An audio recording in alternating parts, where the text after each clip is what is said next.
Don't blink, it's your boy Ing. This is a nostalgic video. This is a we talks about my childhood. You guys may know me as the gamer that I am, but I wouldn't be the gamer if it wasn't for Super Mario 64. So super popular game, a lot of speedrunner, and honestly a game that aged well. If you look at its core, if you look at the people that are still loving this game. But I loved it for a different reason. This game was important to me for a lot of different reasons. I came from a French household. My father didn't want me to be a gamer. He was gonna buy me a couple of games, right? And he wanted me to play outside. Unfortunately for him, I became a gamer. And it's kind of funny because I want to say from 4 until I was 15, I had a Nintendo 64 and I had a PS3. But for those 9 years, I would play Nintendo 64, and I had 8 games. So that's one a year, right? Which is crazy when you think about it, right? One of those games was Super Mario 64. Why was Super Mario 64 so important to me? Well, I've mentioned falling in love with Ocarina of Time, falling in love with Majora's Mask. I mentioned falling in love with those games. I mentioned falling in love later in life with those games. The reason why I fell in love with Zelda Ocarina of Time and Zelda Majora's Mask was for narrative reason. Also the gameplay, but narrative reason. And that narrative reason happened because I could speak English. I started speaking English, I was 15, maybe 14, right? But before that I didn't speak English. So when a game that I have, probably one of the very first game I had, I don't know if the first game I had was Mario Kart 64 or Super Mario 64. And why this game meant so much to me, it was a game that I could play, I could enjoy. And it wasn't about the narrative, because they were barely talking, there was barely some,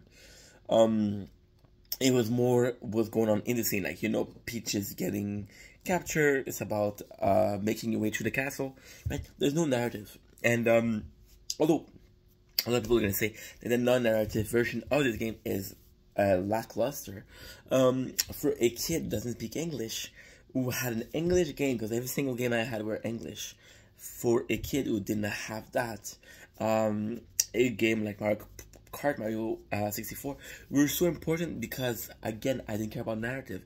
It was just a game I could enjoy, and I wasn't missing out. Is Zelda Ocarina of Time and Zelda Majora's Mask, I'll keep on coming back to them because they're my favorite games. I had, okay, so I can tell you by heart the games I had. Also, the issue was I had my mom's place. I had a lot of games. My dad had me 12 days out of 14s.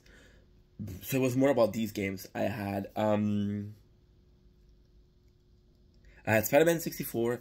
I had Mario Kart 64. I had Super Mario 64. Ocarina of Time, Majora's Mask. I had Perfect Dark. I had Banjo-Kazooie.